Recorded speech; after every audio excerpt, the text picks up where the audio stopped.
Donc là, on est en alerte. Par prudence, tout l'équipage doit rester enfermé à l'intérieur en attendant de voir comment ça évolue. Le grappin, s'il vous plaît. Tout est en position. Ben, remonte le grappin. Il y a beaucoup de tension, de suspense même, parce qu'ils savent jamais ce qu'il y a au bout de la ligne quand ils commencent à retirer le filet.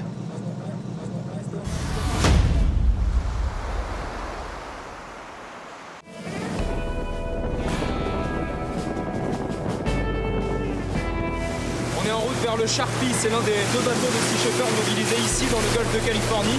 On va passer plusieurs jours à bord et le nom de l'opération, c'est Milagro. En espagnol, ça veut dire miracle.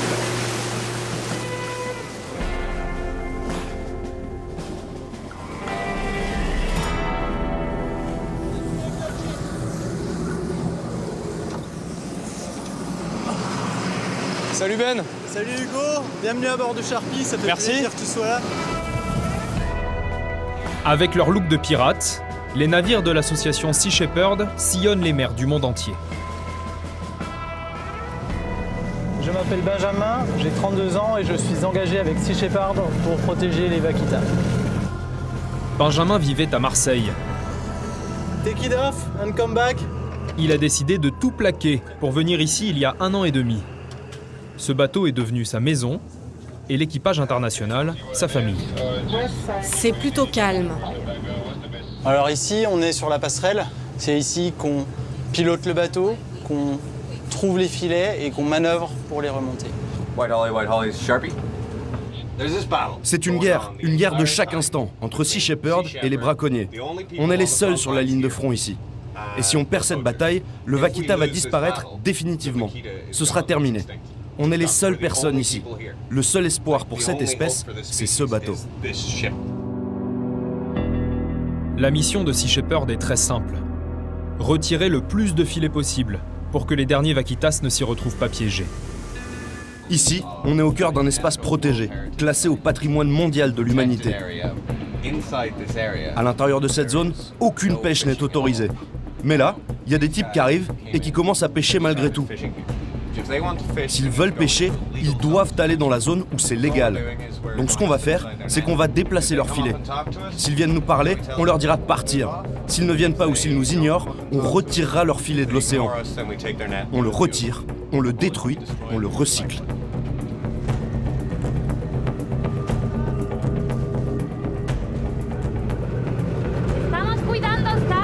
Nous sommes là pour surveiller cette zone. Ici, on est dans le refuge des vaquitas. Donc, est-ce qu'on peut vous demander d'enlever vos filets et de les déplacer, s'il vous plaît? Vous voulez qu'on les déplace où? À 2 km dans cette direction. Nick, t'as vu leur ancre? C'est pour attacher une ligne d'hameçon. Ah, c'est ça, c'est sûr. Ne restez pas dans cette zone et faites passer le message à vos collègues aussi. Les échanges ne sont pas toujours aussi calmes. Alors le bateau est protégé par l'armée. Le gouvernement mexicain a envoyé ses soldats, car la situation peut très vite dégénérer.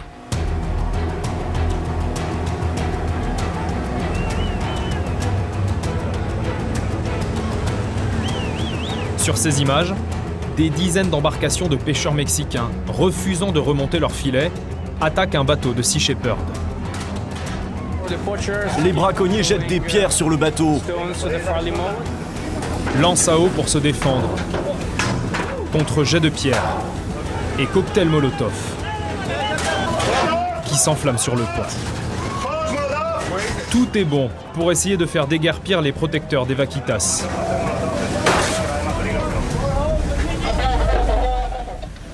Une bataille navale qui oblige parfois les militaires à montrer les muscles pour protéger la vie des militants.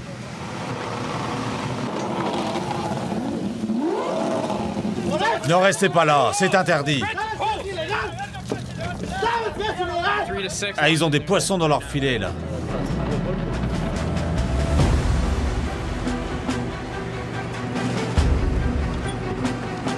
C'est quoi qu'ils ont? C'est une lance à eau sur le... ou c'est une mitraillette? Mitraillette? Leur mission est intense, alors les soldats sont relevés tous les 3 jours.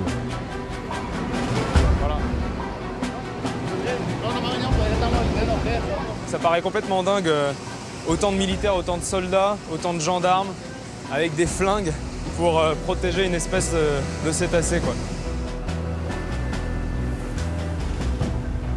T'as peur pour ta vie des fois sur cette mission? Ouais. Les gens en face sont en guerre pour faire de l'argent. Dans le monde, chaque année, il y a entre 200 et 300 défenseurs de l'environnement qui sont tués, assassinés.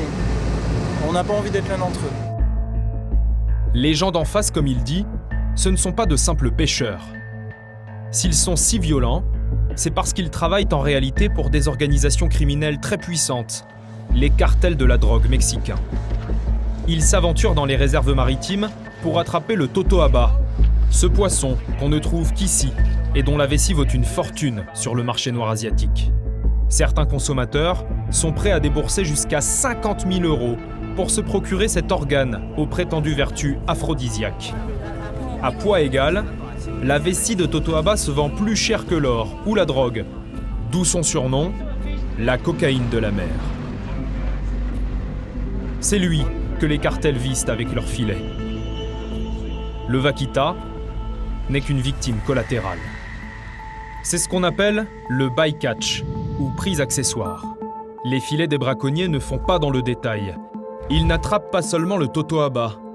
Dauphins, requins, tortues, tout y passe. Y compris le vaquita. Le bycatch concerne les océans du monde entier et la plupart des bateaux de pêche. 4 poissons sur 10 capturés dans le monde le seraient de manière accidentelle, selon le WWF. Cela représente des dizaines de milliards d'animaux morts chaque année. Pour rien.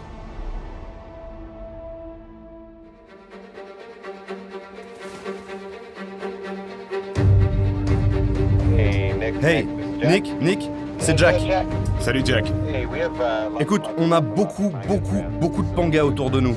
Donc l'ordre, c'est de continuer à patrouiller, à marquer la position de chaque filet. On attend les navires de l'armée et on passe à l'action. Ok, merci. Donc là sur le radar, on voit ici les limites de la zone critique. Et tous ces points là, ce sont des pangas, des bateaux de pêche. Ça arrive souvent d'en voir autant concentrés ici? Non, c'est très rare. C'est un vrai labyrinthe. Pour les poissons? Pour tout ce qui vit là, c'est comme si on avait des murs de partout, sauf que tu peux pas voir les murs. Ils sont en train de tirer quelque chose. C'est un filet. Je viens de le voir avec le radar. J'appelle l'armée. Le bateau intercepteur, il arrive ou quoi? Les pêcheurs mettent un nouveau filet à l'eau, sous nos yeux, en plein dans la réserve des vaquitas.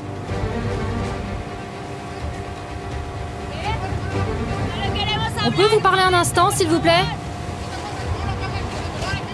Là, ils font un peu semblant de pas nous entendre. Et comme ils ont des cagoules pour dissimuler leur visage, c'est probablement des pêcheurs illégaux.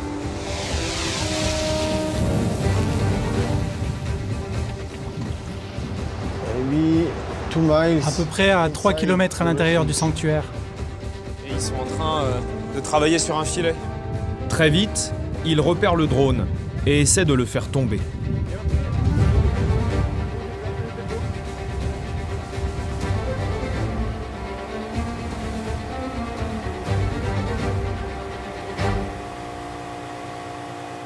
Ça y est, l'intercepteur de la marine mexicaine vient d'arriver. Et les pêcheurs sont encore en train de remonter les filets, donc ils sont un peu pris la main dans le sac là. On est content quand la marine intervient. C'est une satisfaction pour l'équipage. Cette fois-ci, le filet a été retiré. Il n'a pas eu le temps de piéger de vaquitas. Les membres de l'équipage se préparent maintenant à affronter la nuit. C'est le moment le plus critique dans leur combat. Et comme pour les encourager, la mère de Cortés offre un cadeau exceptionnel. Des centaines de dauphins entourent le bateau de Sea Shepherd. Ce qui est dingue, c'est le contraste entre la beauté extérieure et ce qui se passe sous l'eau. C'est fou de se dire que c'est aussi beau et qu'il y a un massacre en cours juste sous nos pieds là.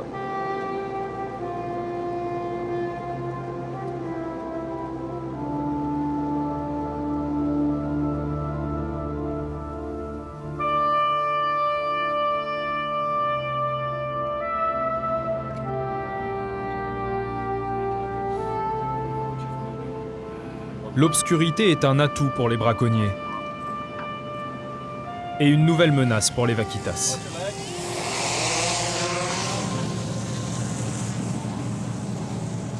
Ils viennent d'envoyer le drone pour survoler tous les bateaux de pêche qui sont dans la zone, qui sont pas du tout censés être là.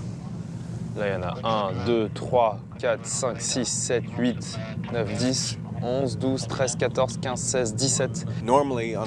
Habituellement, dans une mauvaise nuit, hein, des braconniers, on n'en compte pas plus de 4 ou 5. Là, on voudrait voir la taille de la maille du filet. Je vais descendre vers eux, même si ça les embête. Ah ouais, ils nous ont repérés. Wow, ils nous jettent des trucs dessus.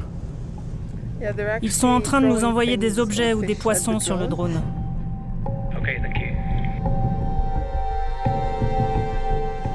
Là, c'est très tendu parce que les pêcheurs sont pas du tout contents de nous voir ici. Ils veulent pas qu'on vienne les embêter pendant qu'ils pêchent illégalement la nuit. Et donc, certains d'entre eux se rapprochent de manière un peu agressive du bateau.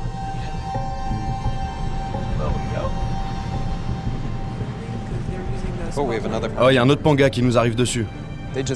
Ils viennent juste d'éteindre la lumière, là, non?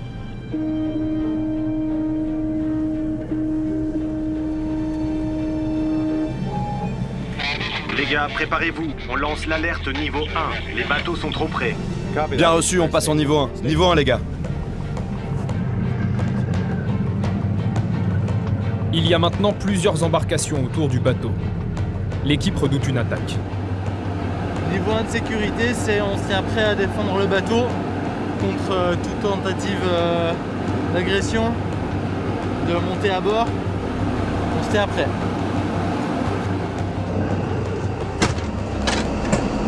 Donc là, on est en alerte. Par prudence, tout l'équipage doit rester enfermé à l'intérieur en attendant de voir comment ça évolue. Ils sont plus ou moins en face de nous. Apparemment, ils font plus rien de mal. Je crois même qu'ils sont en train de s'éloigner un peu. Bien reçu, Jack. Je te préviens juste, il y a encore un filet, je pense. Alors que la menace s'éloigne, le sonar de Sea Shepherd repère un filet au fond de l'eau, dans la zone où se trouvaient les braconniers. Le grappin, s'il vous plaît. Tout est en position. Ben, remonte le grappin. Ici. Ok, encore 10 mètres. Come on. Allez, un filet, s'il vous plaît. Il y a beaucoup de tension, de suspense même, parce qu'ils savent jamais ce qu'il y a au bout de la ligne quand ils commencent à retirer le filet.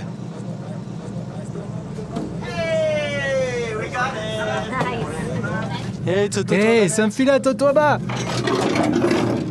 Ben, comment tu sais que c'est un filet à Totoaba? C'est en fonction de la maille. La maille ici, elle est très, très grande, très large. Ok, libère. Le filet fait plus de 300 mètres de long. Ça, c'est sportif, hein? Combien par jour vous pouvez en faire pendant la haute saison? On peut aller, le record c'était 14. On arrive à l'ancre. C'est quoi? Ah, c'est un crabe. Crabe à 1 mètre. Ok, quand le crabe est libéré, on continue. Continuez de tirer.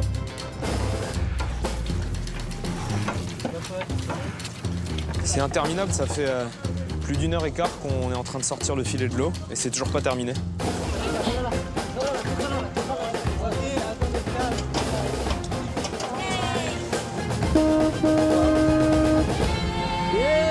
Bravo tout le monde. Well done. Bon Hugo, ton premier filet? C'est fatigant.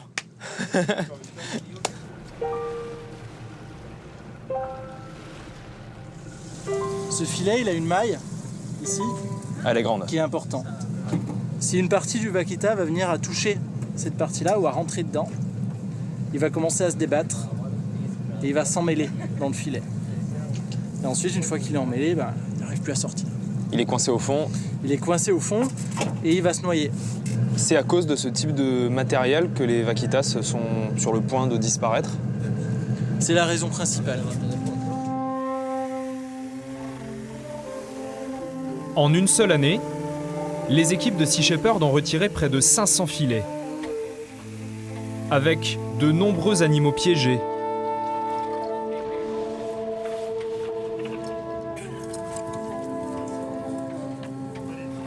Et heureusement, beaucoup de survivants, comme cette baleine et cette tortue lutte. Sans ce travail acharné, les vaquitas auraient probablement déjà disparu.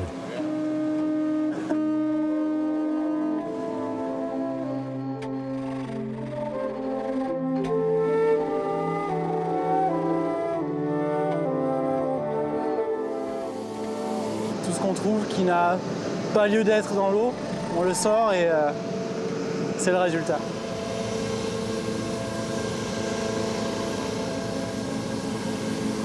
C'est comme ça qu'on est payé, c'est en voyant tout ce qu'on a sorti de la mer et en pensant à tous les animaux qu'on a pu sauver. C'est ça notre victoire et c'est ça notre salaire. Ouais. Le moment est venu de quitter l'équipage. Thank you, Jack. Thank you. Merci, Ben. Merci d'être venu. Avec plaisir. Merci. Avec le sentiment que la cause des vaquitas n'est pas encore totalement perdue. Yes. Thank you.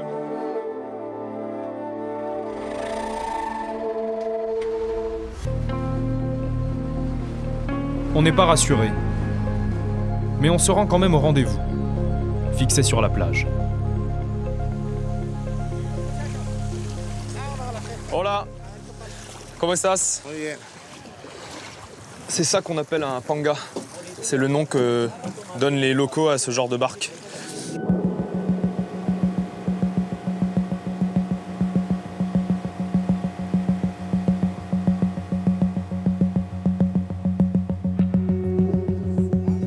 Sur le bateau, il n'y a pas que les pêcheurs, il y a aussi le mec en bleu, juste derrière moi, qui fait partie du cartel de Sinaloa. C'est un cartel mexicain parmi les plus puissants qui contrôle le trafic de drogue, mais donc aussi le trafic de totoaba. Et donc il est là sur le bateau pour chapeauter la pêche. Combien d'hameçons il y a, tout là? En gros, 150.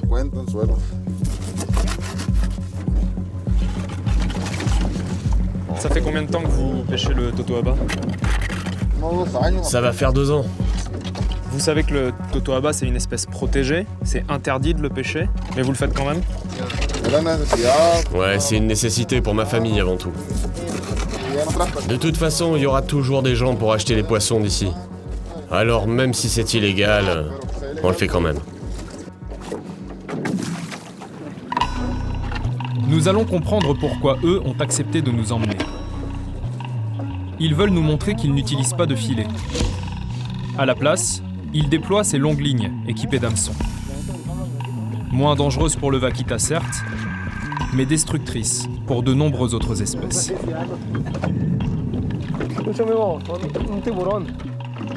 Je crois que c'est un requin marteau là. Il est mort.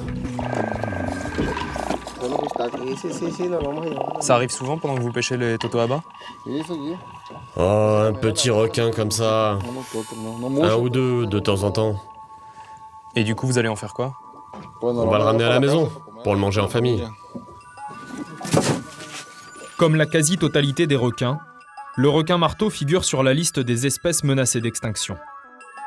Tuer des juvéniles, comme c'est le cas ici, est encore plus grave, puisqu'ils n'ont pas le temps de se reproduire.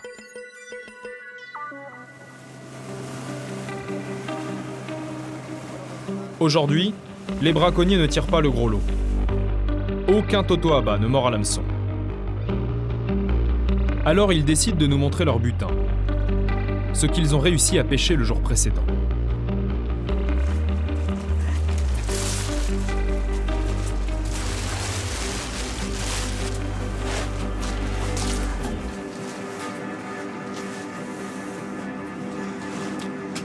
C'est ça un totoaba.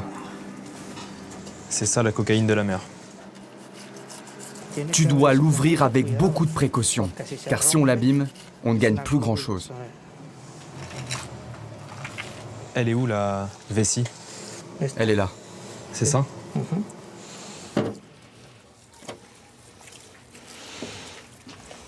Qu'est-ce que vous vous dites quand vous êtes en train de faire ça? Quand je regarde ça, je ne vois que de l'argent. Je fais très attention pour ne pas perdre un centime.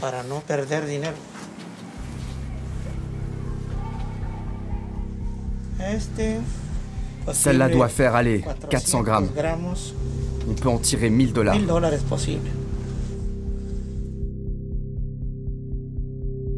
Ce braconnier va vendre la vessie au cartel de Sinaloa.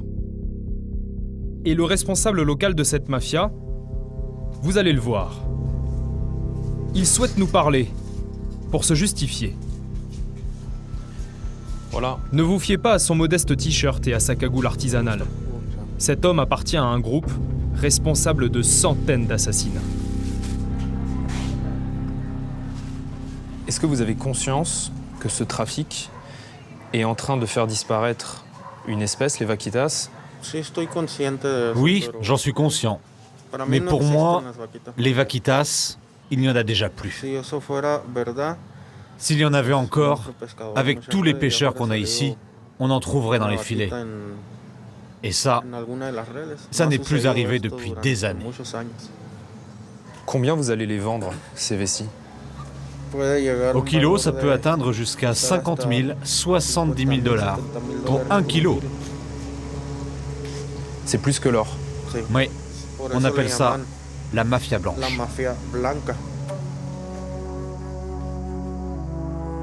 Les acheteurs chinois, ils pensent que cette vessie, elle a des vertus miraculeuses, qu'elle soigne des maladies, qu'elle donne de l'énergie.